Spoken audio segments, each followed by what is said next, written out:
예, 지난 2011년도 미국의 종교와 사회 저널이라는 그러한 리서치 회사에서 실시한 어떤 연구 자료가 한 가지 있는데요.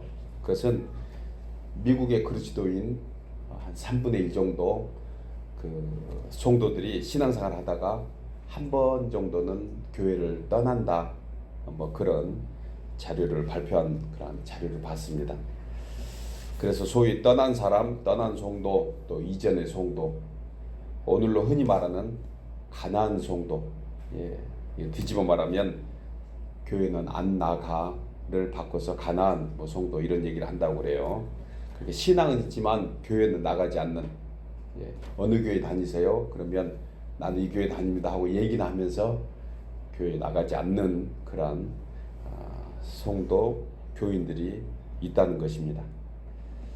우리가 경험했던 지난 2022년도 전 세계가 코로나로 인하여 교회를 떠난 성도들, 그들을 예배 자리로 다시 불러 오게 하는 것이 얼마나 어려운가. 예, 어느 목회자의 탄식의 소리를 한번 이렇게 들었던 기억이 납니다. 불신자 전도보다 더 힘들다고 그런 얘기를 했던 기억이 나는데요. 이것의 중심은, 이렇게 이 원인들은 무엇일까? 예. 그 중심에는 마지막 때가 가까워진 지금 사탄 마귀의 괴계가 분명히 있다는 것은 우리 모두가 생각할 수 있는 영적인 부분입니다. 그래서 성경은 늘 깨어 있으라고 우리에게 권면합니다. 이 신약 성경에 거의 한 쉬운 7번 정도 늘 깨어 있으라, 늘 깨어 있으라, 이런 의미의 말씀으로 우리에게 권면해 줄 정도로 중요한 부분입니다. 여러분, 마귀가 우는 사자같이 두루다니며 삼킬 자를 찾아다니는 이 마지막 때에 우리는 더욱 근신하여 깨어서 믿음으로 굳게 서 마귀를 대적하는 우리 모두 되기를 거듭 소원하며 축복합니다. 누가복음 15장 오늘 읽은 본문은 예수님께서 3가지 비유의 말씀 중에 한 내용입니다. 15장에는 3가지 비유를 이렇게 얘기합니다. 잃어버린 양, 99이 있는데 한 마리 잊어버렸습니다. 그리고 그 양에 대한 그러한 간절한 바램, 또 잃어버린 드라크마, 즉 동전의 비유, 그리고 오늘 읽은 본문 집 나간 둘째 아들이 돌아오는 흔히 말하는 탕자의 이 비유가 누가복음 15장의 내용입니다. 이 3가지는 비유의 내용입니다. 그런데 이 내용에 공통점 한 가지가 있습니다. 각각 내용은 다르는데 공통점이 무엇인가 하면 그것은 바로 하나님의 기쁨인 거예요. 그러니까 성경대로 하면 주인의 기쁨이 이 안에 있다는 것입니다. 잃어버린 양 그 한 마리를 찾았을 때 기쁨, 잃어버린 동전을 찾았을 때 그 동전을 찾은 주인의 기쁨, 오늘 집 나간 아들이 돌아왔을 때 그 아버지의 기쁨, 7절에서 잃은 양 한 마리를 찾으셨을 때 즐거워하고 기뻐하셨다. 10절에서도 잃어버린 동전을 찾고서 그 주인이 즐거워하고 기쁨이 되었다고 했습니다. 그리고 오늘 탕자의 비유에도 돌아온 아들이 아버지의 품에 안겼을 때 아버지가 얼마나 기뻐하고 즐거워했는가, 그리고 결국 그 즐거움을 잔치로 표현해주고 묘사해주는 부분이 오늘 돌아온 아들에 대한 비유인 것입니다. 그런데 주님이 이렇게 즐거워하고 기뻐하시는데 먼저 선제된 것이 있습니다. 이 모든 것의 앞에 쓰는 용어 하나가 있는데요. 그것이 바로 회개입니다. 회개.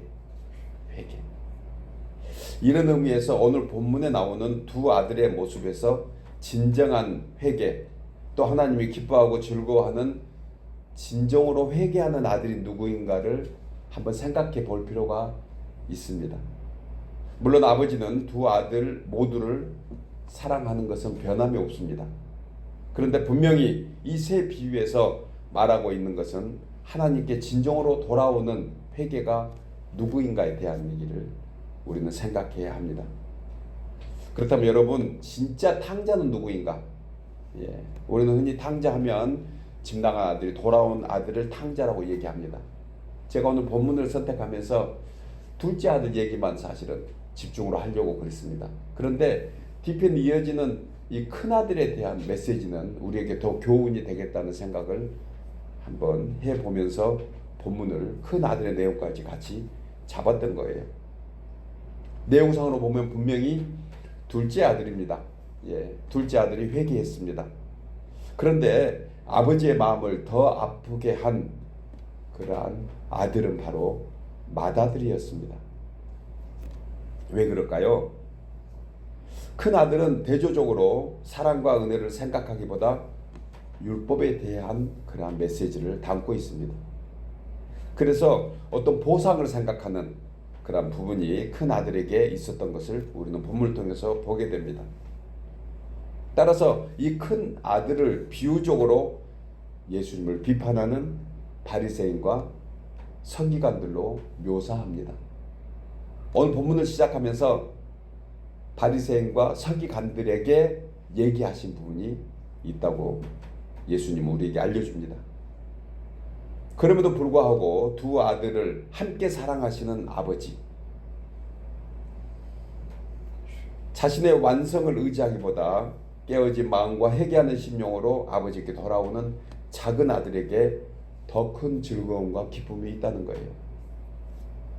그런 의미에서 탕자의 비유는 많은 것을 깨닫게 하는 예수님의 비유입니다. 여러분, 탕자의 말의 어원은요, 제 멋대로 하다랍니다. 제 멋대로 하다. 그것이 탕자예요.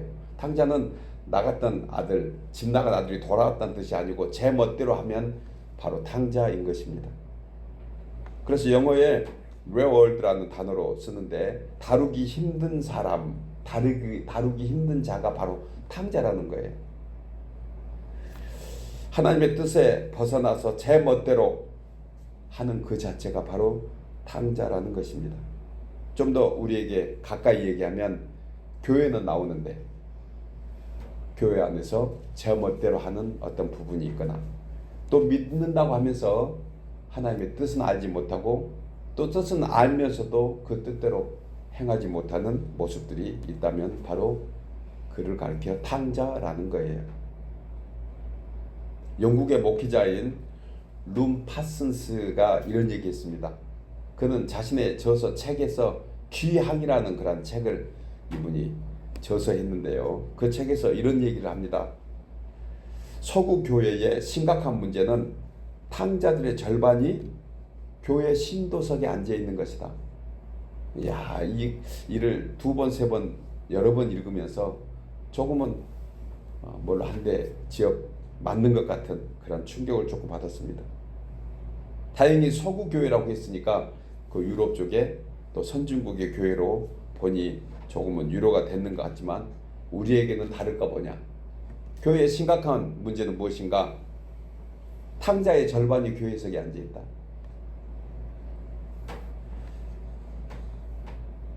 이 룸 목사님은요, 기양이란 그런 책에서 교회로 돌아오는 것은 탕자뿐만이 아니고 교회에 앉아 있는 사람들도 회개하면서 주님 안으로 가야 된다는 것입니다. 여러분, 분명히 교회 밖에서 헤매고 있는 영혼보다는 구원의 방주인 교회 안에 있는 것이 훨씬 더 합당한 그러한 믿음 생활입니다. 그러나 교회에서 하나님의 뜻과 사랑을 체험하지 못하면 그 역시도 밖에서 헤매고 있는 영혼과 똑같을 수 있다는 것입니다.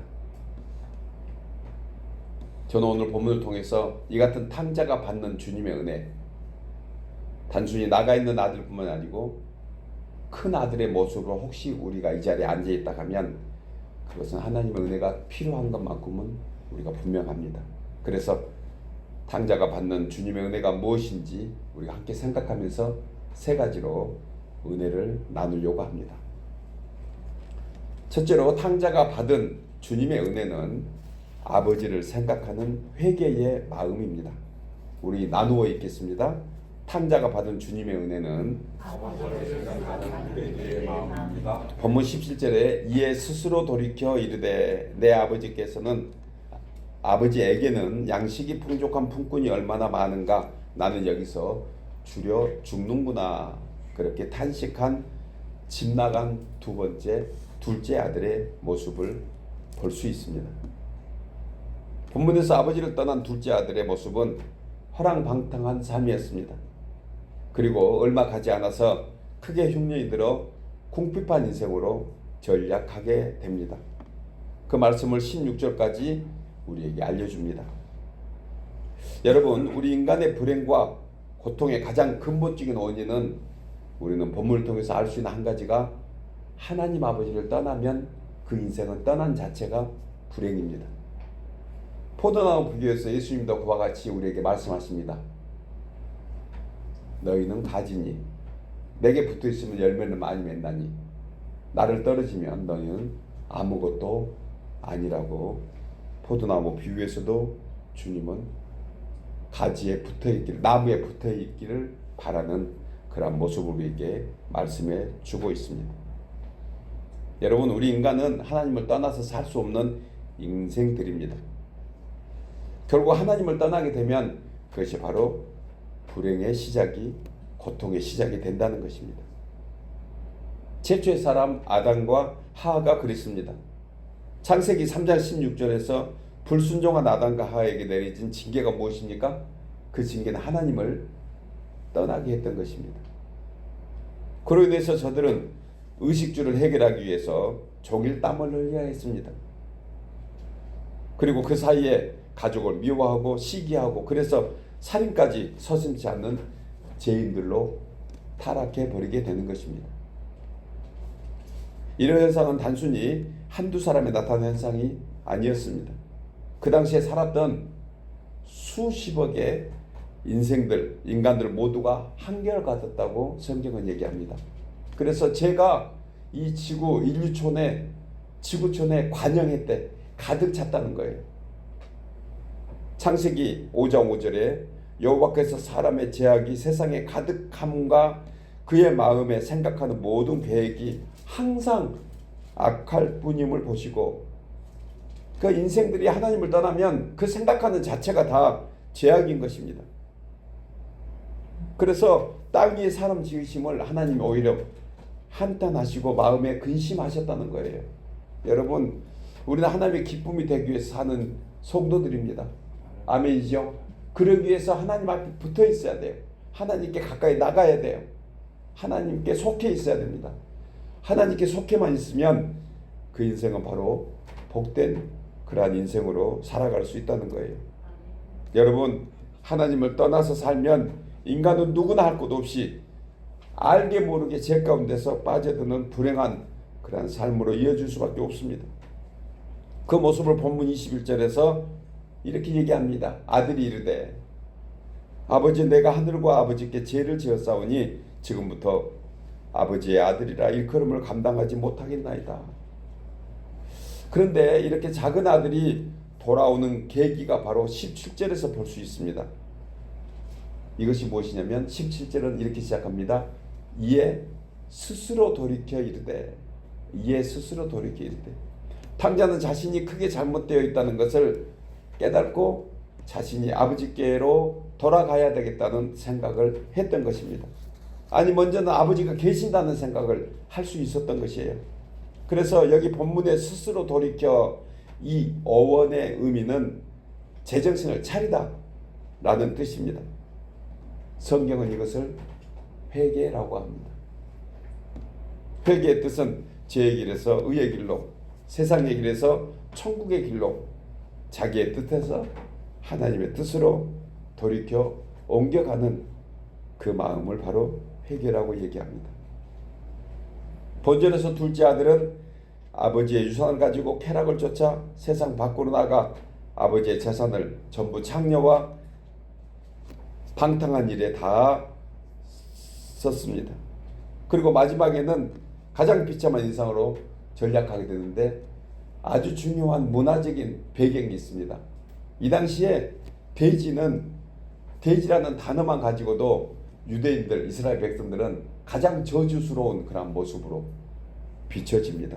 그런데 그 돼지가 먹은 쥐염 열매, 그것조차도 얻어먹지 못하는 가장 비참한 인생으로 묘사하고 있는 것입니다. 그야말로 밑바닥 인생으로 전락한 가운데 자신의 정체성을 이제 깨닫게 됩니다. 그러면서 내게는 아버지가 계시지. 이 회개의 고백은 오늘날 우리에게도 참으로 중요한 교훈이고 은혜인 줄 믿습니다. 여러분, 살다가 어려운 일을 당합니다. 뜻하지 않는 일을 당합니다. 서러움도 당합니다. 때로는 원치 않는 일로 인해서 마음이 상하고 힘들 때가 있습니다. 그때 우리는 그 문제를 바라볼 것이 아니고 내게는 아버지가 계시지 라는 그러한 회개의 마음이 있기를 주의 이름으로 축복합니다. 그 아버지가 계시지 이것만 가지고도 하나님의 은혜를 받고 있다는 것입니다. 아버지가 계시지. 얼마나 귀한 고백인지 모릅니다. 이것을 신학적으로 불가항력적인 은혜라고 얘기합니다.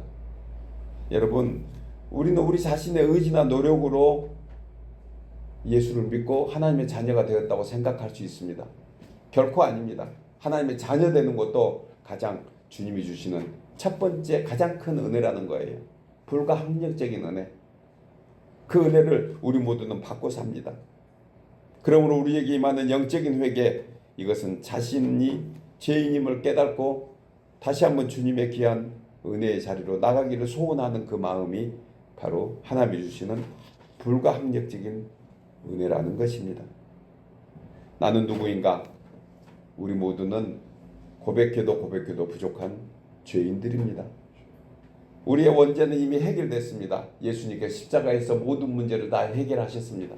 그러나 우리가 매일 짓고 있는 자범죄, 원치 않는 여러 가지 육신의 연약함으로 이어지는 그러한 자범죄들은 우리가 주 앞에 회개하면서 주님의 은혜를 받아야 합니다. 그리고 그런 일이 생길 때마다 우리는 주님을 부르게 하니 이 얼마나 귀한 은혜인지 모릅니다. 예수님은 마태복음 9장 10절에서 회개하지 아니하는 바리새인들을 향하여 너희는 가서 내가 긍휼을 원하고 제사를 원하지 아니하노라 하신 뜻이 무엇인지 배우라고 하면서 나는 의인을 부르러 온 것이 아니요 죄인을 부르러 왔다고 말씀합니다. 주님이 원하시는, 주님이 기뻐하시는 인생은 죄인임을 고백하는 인생들입니다. 우리 모두는 그러한 고백을 하고 사는 성도인 줄 믿습니다. 그때 주님의 은혜가 우리에게 더 많이 임하게 되는 것입니다. 여러분, 우리 모두는 하나님 아버지 앞에서 각자 다른 모양의 주님의 은혜가 필요한 당자들입니다. 그러기 위해서 하나님의 은혜의 자리로, 자비의 자리로, 긍휼의 자리로 우리는 나아가야 합니다. 사랑하는 여러분, 하나님은 우리의 허물과 죄악까지도 품어주시고 유로해 주시는 아버지이십니다. 그리고 그 주님은 오늘도 우리에게 아버지 하나님을 생각하게 하시는 그 은혜를 베풀어 주시고, 그리고 우리는 그것을 믿음으로 고백하면서 주님께 나가서 주님과 함께 즐거워에 참여하는 우리 귀한 성도들 다 되기를 소원하며 축복합니다. 두 번째로 탕자가 받은 주님의 은혜는 아버지께로 돌아가는 믿음의 결단입니다. 우리 함께 나누어 있겠습니다. 탕자가 받은 주님의 은혜는 믿음의 결단입니다. 본문 20절에 이에 일어나서 아버지께로 돌아가니라. 아직도 거리가 먼데 아버지가 그를 보고 측은히 여겨 달려가 목을 안고 입을 맞추니. 본절에서 아버지는 아들이 돌아오기를 얼마나 기다리며 원하셨는지를 보여주고 있습니다. 탕자인 아들이 17절에서 이에 스스로 돌이켜 회개의 은혜를 입었던 것처럼 본절에서도 일어나서 아버지께로 돌아가는 그 믿음 또한 이에 일어나서 아버지께로 돌아갔다고 했습니다. 여기서 말씀하는 이에, 이것을 공동 번역에서는 마침내라고 표현합니다. 마침내. 이 단어의 뜻은 수차례 마음을 먹었지만 결정적으로 그 믿음을 행동으로 옮긴 그런 결단을 얘기하는 것입니다. 따라서 이 믿음의 결단 역시 인간의 의지나 노력이 아니고 하나님의 은혜로 이루어지는 줄 믿습니다. 우리는 마침내라는 그런 결단이 우리 신앙에 반드시 함께 해야 합니다. 사도 바울은 에베소서 2장 8절에서 너희가 그 은혜를 인하여 믿음으로 말미암아 구원을 얻었나니 이는 너희에게서 난 것이 아니요 하나님의 은혜라 하면서 이는 너희로 자랑하지 못하게 하려 함이라고 했습니다. 이 말씀의 의미는 믿음의 결단도 하나님께서 베푸신 아주 중요한 은혜이며 사랑인 것을 우리는 알게 됩니다. 이 내용을 뒷받침하는 본절의 말씀이 아직도 거리가 먼데요. 아직도 거리가 먼데. 그런데 아버지는 그를 보이지 않는 곳에서까지도 볼 수 있었다는 것입니다. 여러분, 하나님은 우리를 어느 곳에서도 다 볼 수 있는 하나님이신 줄 믿으시기 바랍니다. 하나님은 하나님 전에 나와 있을 때나 혹여 우리가 일상에서 있을 때도 그곳에도 하나님은 계시는 그러한 분이십니다. 그 하나님은 우리를 측은히 여기고 계십니다. 우리를 불쌍히 여기고 계시다는 것입니다. 아담과 하와가 불순종의 범죄로 세상에 나가 사는 그때도 역시 그곳에서도 하나님은 계셨습니다. 하나님은 에덴 동산에만 계시는 그러한 동산지기가 아닙니다. 그 아들, 딸들을, 그 자녀들을 밖에 보내고 나서도 하나님은 그 세상에 똑같이 나가셨던 것입니다. 그리고 우리가 땀을 흘릴 때 그분은 눈물을 흘리십니다. 우리가 땀을 흘릴 때 그분은 피눈물을 흘리십니다. 이것이 바로 하나님 아버지의 마음인 것입니다. 그 마음을 아는 그 자녀가 바로 효자 아니겠습니까? 부모의 마음을 아는 자가 효자입니다. 이처럼 하나님은 우리를 항상 지켜보고 항상 돌봐주고 계신다는 것입니다. 이 뜻은 붙들어 주지 않으면 마음이 아파서 견딜 수 없다는 것이 바로 측은히 여겼다는 거예요. 붙들어 주지 않으면 마음이 아파서 견딜 수 없는 하나님 아버지의 그 긍휼의 마음, 우리 모두가 오늘이날까지 받고 사는 줄 믿습니다. 그리고 앞으로 주님 만나는 그날까지 하나님 우리를 여전히 측은히 여기시며 긍휼과 자비의 사랑으로 인도해 주실 것입니다. 또한 입을 맞췄다고 했습니다. 성경의 이런 표현은 무조건적인 용서를 뜻합니다. 헬라 원문 카테필레션이라는 그런 단어를 쓰고 있는데 이 표현대로 하면 많은 입을 맞췄다고 얘기합니다. 그러니까 한 번 입을 맞춘 것이 아니고 여러 번 입을 맞춘 거예요. 왼쪽 볼에 오른쪽 볼에 이마에 입맞춤을 한 것입니다. 유대인들이 했던 가장 존경하는 그러한 표현 중에 하나가 입맞춤입니다. 그런데 의례적으로 한 번 한 것이 아니고 본문의 단어에 보면 이 원문의 뜻대로 한다면 여러 번 입을 맞춘 것입니다. 여러분, 이만큼 우리가 하나님께 믿음으로 결단하고 나아갈 때마다 주님은 우리를 측은히 여기시고 그리고 입맞춰 주시는 줄 믿습니다. 모든 것에 다 용서해 주시는 주님의 그 사랑의 느낌이 우리 가운데 있기를 다시 한번 축복합니다.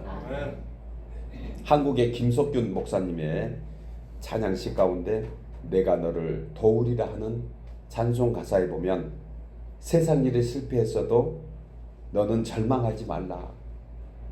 내가 너를 도우리라 다시 일어서게 하리라. 질병으로 고통당해도 너는 두려워 말라. 내가 너를 도우리라 다시 일어서게 하리라. 나를 버린 자들도 내가 사랑하거늘 하물며 너희를 그냥 둘까 보냐. 나는 너와 함께 하는 너의 하나님 됨이니 의로운 오른손으로 붙들리라. 내가 너를 굳세게 하리라. 너를 크게 사용하리라. 너로 하여금 나를 증거하도록 내가 너를 도우리라. 여러분, 이 찬송의 시가 우리의 고백이 되기를 바랍니다. 주님이 그와 같이 우리를 돕고 계십니다. 여러분, 세상 일에 힘들고 지쳤어도 그때가 바로 주님께 나가는 주님의 은혜를 잊고 필요할 때인 것을 우리가 알고 믿음의 결단으로 우리 주님을 붙고 부르면서 나가기를 소원합니다. 사랑하는 여러분, 우리 하나님 아버지께서는 우리가 가장 은혜가 필요한지를 가장 잘 아십니다. 그리고 그 은혜는 주님께 나갔을 때, 주님을 향하여 나갔을 때 받게 되는 것을 압니다. 그래서 내게 돌아오라고 말씀합니다. 여전히 그 자리에 계십니다. 변함없이 주님은 은혜와 사랑으로 우리를 안보해 주십니다. 작은 믿음의 결단이라도 하나님은 크게 기뻐하시며 기다리고 계신다는 사실을 알고 주님을 향한 믿음의 결단으로 다시 한번 주님께 나가 은혜 있는 우리 모두 되기를 주의 이름으로 축복합니다. 마지막 세 번째로 탕자가 받은 주님의 은혜는 아낌없이 내어주시는 아버지의 사랑입니다. 우리 나누어 읽겠습니다. 탕자가 받은 주님의 은혜는 아낌없이 내어주시는 아버지의 사랑입니다. 본문 22절에 이하에서 이 말씀을 하는데요. 아버지는 종들에게 이르되 제일 좋은 옷을 내어다가 입히고 손에 가락지를 끼우고 발에 신을 신기라. 그리고 살찐 송아지를 끌어다가 잡으라. 우리가 먹고 즐기자라고 말씀합니다. 본절에서 제일 좋은 옷, 이 의미의 뜻이 무엇이냐면 그 집에 있는 첫 번째 옷을 의미합니다. 제일 좋은 옷은 첫 번째 옷이에요. 이건 무슨 얘기입니까? 이것은 아들을 영화롭게 아들의 영예를 회복시켜주는 것을 의미합니다. 또한 손에 가락지를 끼워주는 것은 자신의 권위를 나타내는 인장 반지와 같은 것입니다. 바로 창세기에 바로 왕이 요셉에게 끼워줬던 그러한 반지와 똑같은 의미로 유대 사회에서는 인용되는 그러한 표현입니다. 아들에게 정권을 준 거예요. 모든 권한을. 그리고 신을 신긴 것은 종이 아니고 이제 아들로서 당당히 그를 인정했다는 뜻입니다. 여러분, 우리 보통 어떤 그 가정에서 만약에 이렇게 말씀 피운 아들이 있었다면 그 아들이 돌아왔다 가면 어떻게 했을까요? 아마도 인자한 아버지라 하더라도 한두 번 책망하고 또 말로 권면했을 것입니다. 그런데 오늘 본문에서는 그런 부분이 한 번도 없습니다. 이것은 정말 하나님의 그 무한한 사랑을 그대로 묘사해 줍니다. 여러분, 하나님은 우리가 주님께 돌아가면 주님은 무조건적인 사랑으로 우리를 품어주실 줄 믿으시기 바랍니다. 이처럼 탕자가 아버지를 떠나서 일시적인 쾌락을 위하여 방탕하게 살았을 때는 잠시의 즐거움이 있었을 줄 모릅니다. 잠시 제 종으로 사람의 종으로 종 노릇하다가 결국 밑바닥 인생으로 전락할 수밖에 없는 그런 인생이 된 것입니다. 그런데 여러분, 하나님 안에 사는 우리들은 갈수록 승승장구합니다. 세상에 나가면 처음에는 잘된 것 같고 즐거운 것 같지만 점점점 타락하게 되는데 하나님의 나라 안에 살면 점점 더 천국의 기쁨으로 살아갈 수 있다는 것입니다. 이제 회개의 은혜를 따라서 믿음으로 하나님 아버지께 돌아오니까 완전한 자유인으로 그 누구도 이제 함부로 할 수 없는 가장 귀한 존재로 살아갈 수 있다는 것입니다. 비로소 존귀한 인생이 됩니다. 여러분, 아버지께서 돌아온 아들 탕자에게 이렇게 하신 이유에 대해서 24절에서 이렇게 얘기합니다. 이 내 아들은 죽었다가 다시 살아났으며 내가 이랬다가 다시 얻었노라 하니 그들이 즐거워하더라. 본절에서 죽었다가 다시 살아났다는 것은 바로 독생자 예수 그리스도의 죽으심과 부활을 얘기합니다. 여러분, 우리는 예수님을 믿고 그 부활의 소망으로 사는 성도입니다. 이것이 바로 하나님 앞에 기쁨이 되는 것입니다. 새로운 인생이 되었다는 뜻입니다. 그러므로 죄인된 우리가 하나님 아버지의 은혜와 사랑을 입은 것은 다름 아니라 독생자 예수 그리스도를 통한 하나님 아버지의 사랑이 우리에게 함께하고 있다는 사실을 우리는 잊지 말아야 합니다. 이 얼마나 복되고 귀한 인생입니까? 우리 하나님 아버지께서 우리에게 이렇게 해주셨습니다. 나를 구원하시려고 독생자 그 아들까지 다 아낌없이 내어주신 그 사랑을 누가 끊을 수 있으랴? 우리가 그 사랑 가운데 살고 있다니 다시 한번 우리 하나님 아버지께 감사와 영광의 박수와 찬송을 드리지 않을 수가 없습니다. 사도 바울은 이 내용을 로마서 5장 1절에서 이렇게 얘기합니다. 그러므로 우리가 믿음으로 의롭다 하심을 받았으니 우리 주 예수 그리스도로 말미암아 하나님과 화평을 누리자. 또한 그로 말미암아 우리가 믿음으로 서 있는 이 은혜에 들어감을 얻었으며 하나님의 영광을 바라고 즐거워하느니라. 여러분, 성도가 이 땅에 살면서 모든 환난과 어려움 속에서도 기뻐하고 즐거워하시는 이유가 무엇입니까? 예수님의 부활의 소망이 우리 가운데 있기 때문인 줄 믿으시기 바랍니다. 소망 가운데 성도는 하나님의 은혜와 사랑 가운데 산다는 것입니다. 이처럼 하나님께서는 자녀된 우리가 이 영광에 참여하도록 오늘 또 성령의 은혜와 권능으로 우리가 주님의 품으로 돌아오도록 기다리시면서 간구하고 계신다는 사실을 다시 한번 알 수 있습니다. 사도 바울은 로마서 8장 26절에서 이렇게 말씀합니다. 이와 같이 성령도 우리의 연약함을 도우시나니 우리가 마땅히 기도할 바를 알지 못하나 오직 성령이 말할 수 없는 탄식으로 우리를 위하여 친히 간구하시느니라. 이렇게 말씀하시면서 32절에서 자기 아들을 아끼지 아니하시고 우리 모든 사람을 위하여 내어주신 이가 어찌 그 아들과 함께 모든 것을 우리에게 주시지 아니하겠느냐. 예, 아들을 내어주신 그 사랑으로 우리는 이 세상에서 우리의 모든 것들을 하나님이 주시겠다는 그러한 약속인 것을 믿으시기 바랍니다. 여러분, 우리 하나님 아버지께서는 이처럼 풍성한 은혜를 베풀어 주시려고 오늘 또 예배자로 인도하신 줄 믿습니다. 그리고 우리가 한 주간 살면서 우리가 어디 있든지 하나님은 우리와 동행하시고 눈동자와 같이 지켜주고 계실 줄 우리는 다시 한번 믿고 나가야 합니다. 사랑하는 여러분, 오늘 탕자가 받은 은혜를 생각하면서 변화없는 하나님의 깊은 뜻과 마음을 헤아려서 주께로 더욱 가까이 나가는, 그래서 하늘아버지의 풍성한 은혜와 사랑으로 살아가는 우리 모두 되시기를 주의 이름으로 축복합니다. 아멘.